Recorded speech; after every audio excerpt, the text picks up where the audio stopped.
Liquor policy ED కేసులో Kejriwal పిటిషన్లను Rouse Avenue court స్వీకరించింది. Regular bail, మధ్యంతర బెయిల్ పొడిగింపుపై కేజ్రీవాల్ పిటిషన్లు దాఖలు చేశారు.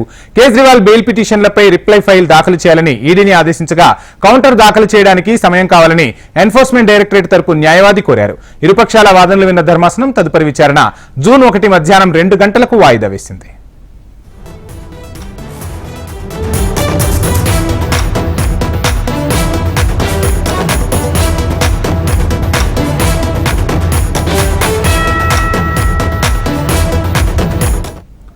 లిక్కర్ పాలసీ ఈడీ కేసులో కేజ్రీవాల్ పిటిషన్లను రౌజ్ అవెన్యూ కోర్టు స్వీకరించింది. రెగ్యులర్ బెయిల్, మధ్యంతర బెయిల్ పొడిగింపుపై కేజ్రీవాల్ పిటిషన్లు దాఖలు చేశారు. కేజ్రీవాల్ బెయిల్ పిటిషన్లపై రిప్లై ఫైల్ దాఖలు చేయాలని ఈడీని ఆదేశించగా కౌంటర్ దాఖలు చేయడానికి సమయం కావాలని ఎన్ఫోర్స్మెంట్ డైరెక్టరేట్ తరపు న్యాయవాది కోరారు. ఇరుపక్షాల వాదనలు విన్న ధర్మాసనం తదుపరి విచారణ జూన్ 1 మధ్యాహ్నం 2 గంటలకు వాయిదా వేసింది.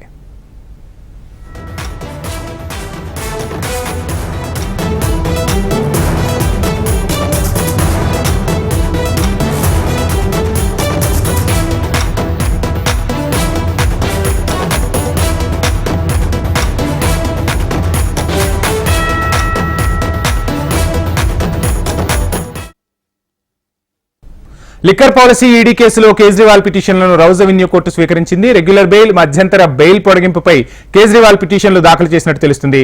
ఇక కేజ్రీవాల్ పిటిషన్లకు సంబంధించి అదేవిధంగా ఎన్ఫోర్స్మెంట్ డైరెక్టరేట్ రీ పిటిషన్ కు సంబంధించి మరిన్ని డీటెయిల్స్ మా ప్రతినిధి శిరీష్ అందిస్తారు. శిరీష్.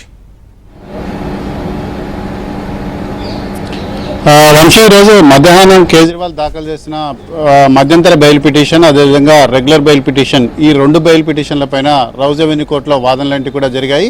అయితే కేజ్రీవాల్ తనకు ఢిల్లీ లిక్కర్ పాలసీలో భాగంగా ఎన్ఫోర్స్మెంట్ డైరెక్టరేట్ దాఖలు చేసిన కేసులో బెయిల్ ఇవ్వాలని చెప్పేసి ఒక పిటిషన్ దాఖలు చేశారు. అదేవిధంగా మధ్యంతర బెయిల్ అంటే సుప్రీంకోర్టు ఈ వచ్చే నెల 1వ తారీఖు వరకు ఏదైతే మధ్యంతర బెయిల్ ఇచ్చిందో ఆ మధ్యంతర బెయిల్ను పొడిగించాలని చెప్పేసి మరొక పిటిషన్ అనేది కూడా దాఖలు చేశారు. యాక్చువల్గా నిన్న సుప్రీంకోర్టులో కేజ్రీవాల్ దాఖలు చేసిన మధ్యంతర బెయిల్ పిటిషన్ పొడిగింపు పైన విచారణ అనేది కూడా జరగాల్సింది. కానీ రిజిస్ట్రీ అనుమతించకపోవడంతో దీనిపైన విచారణ అనేది కూడా జరగలేదు. ఈ నెల వచ్చే నెల 1వ తారీఖు తోటి కేజ్రీవాల్కు సుప్రీంకోర్టు ఇచ్చిన మధ్యంతర బెయిల్ అనేది కూడా ముగుస్తుంది. 2వ తారీఖున కేజ్రీవాల్ తిరిగి కోర్టులో లొంగిపోవాల్సి ఉంటుంది. అయితే కేజ్రీవాల్ తనకు ఆరోగ్యపరమైన సమస్యలు ఏంటి కూడా ఉన్నాయి, వివిధ మెడికల్ టెస్టులు అనేవి కూడా నిర్వహించుకోవాలి, స్కానింగ్స్, ఎంఆర్ఐ ఇలాంటి మెడికల్ రిపోర్ట్స్ అనేవి కూడా కొన్ని చేయించాల్సి ఉంటుంది. కాబట్టి తన మధ్యంతర బెయిల్ని మరొక 7 రోజుల పాటు పొడిగించాలని చెప్పేసి కేజ్రీవాల్ పిటిషన్ దాఖలు చేశారు. దీన్ని chief justice of India court ముందు విచారణకు కూడా తీసుకురావాల్సిందే. అయితే ఈ పిటిషన్ స్వీకరించేందుకు సుప్రీంకోర్టు రిజిస్ట్రార్ అనుమతించకపోవడంతో కేజ్రీవాల్కు నిన్న ఎటువంటి ఊరట అనేది కూడా లభించలేదు. ఈ రోజు రౌజ్ అవెన్యూ కోర్టులోనే తిరిగి ఈ 2 పిటిషన్లను కూడా దాఖలు చేశారు. అయితే ఈ పిటిషన్లను విచారణకు తీసుకోవాలా లేదా అనే దానిపైన రౌజ్ అవెన్యూ కోర్టుకు సంబంధించిన ప్రత్యేక జడ్జి కవేరీ బవేజా ఈరోజు వాదనలు కూడా విన్నారు. విన్న తర్వాత ఈ 2 పిటిషన్లను కూడా విచారణకు స్వీకరిస్తున్నాను, వీటిపైన విచారణ అనేది కూడా జూన్ 1వ తారీఖున మధ్యాహ్నం 2 గంటలకు చేపడతానని చెప్పేసి కూడా స్పష్టం చేయడం కూడా జరిగింది. అయితే కేజ్రీవాల్ వేసిన రెగ్యులర్ బెయిల్ పిటిషన్, అదేవిధంగా మధ్యంతర బెయిల్ పిటిషన్, ఈ 2 పిటిషన్లను పైన కూడా జూన్ 1వ తారీఖున మధ్యాహ్నం 2 గంటలకు వాదనలు కూడా జరుగుతాయి. జూన్ 1వ తారీఖు తోటి కేజ్రీవాల్కు కోర్టు ఇచ్చిన ఏదైతే మధ్యంతర బెయిల్ ఏదైతే ఉందో అది ముగుస్తుంది. కాబట్టి 1వ తారీఖున జరగబోయే విచారణ పైన కేజ్రీవాల్ ఆశలు పెట్టుకున్నారు. ఆయనకు రౌజ్ అవెన్యూ కోర్టులో ఒకవేళ ఊరట కనుక లభించినట్లయితే బెయిల్ అనేది ఎక్స్టెన్షన్ అయ్యే అవకాశం ఉంది. లేదు అంటే కనుక పైకోర్టును ఆశ్రయించమని చెప్పేసి కోర్టు కోరే అవకాశాలు అనేవి కూడా కనపడుతున్నాయి. సో ఏదేమైనప్పటికీ కూడా కేజ్రీవాల్ బెయిల్ పిటిషన్ల పైన రిప్లై అనేది కూడా దాఖలు చేయడానికి తమకు సమయం కావాలని చెప్పేసి ఈడీ తరపు న్యాయవాది స్పష్టం చేయడం కూడా జరిగింది.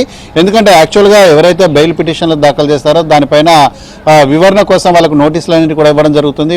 దానిపైన వాళ్ళ అభిప్రాయం కోరుతూ అఫిడవిట్ అనేది కూడా దాఖలు చేయమని చెప్పేసి కూడా కోరుతారు. అయితే కేజ్రీవాల్ దాఖలు చేసిన రెగ్యులర్ బెయిల్ పిటిషన్, అదేవిధంగా మధ్యంతర బెయిల్ పిటిషన్ పొడిగింపు పైన తమ యొక్క అభిప్రాయం వెల్లడించడానికి 2 రోజుల సమయం కావాలని చెప్పేసి ఈడీ తరపు న్యాయవాది ఎస్వి రాజు స్పష్టం చేయడంతో 2 రోజుల సమయం అనేది కూడా ఇస్తూ కోర్టు తదుపరి విచారణను 1వ తారీఖు మధ్యాహ్నానికి వాయిదా వేసింది. సో జూన్ 1వ తారీఖున మధ్యాహ్నం 2 గంటలకు కేజ్రీవాల్కు ఊరట లభిస్తుందా లేదంటే తిహార్ జైలుకి తిరిగి వెళ్లాలనే దానిపైన స్పష్టత అనేది కూడా వచ్చే అవకాశాలు కూడా కనపడుతున్నాయి. రేపు మధ్యాహ్నం కవితకు సంబంధించిన బెయిల్ పిటిషన్ ఏదైతే ఉందో దానిపైన ఢిల్లీ హైకోర్టు ఉత్తర్వులన్నీ కూడా వెలువరిస్తుంది.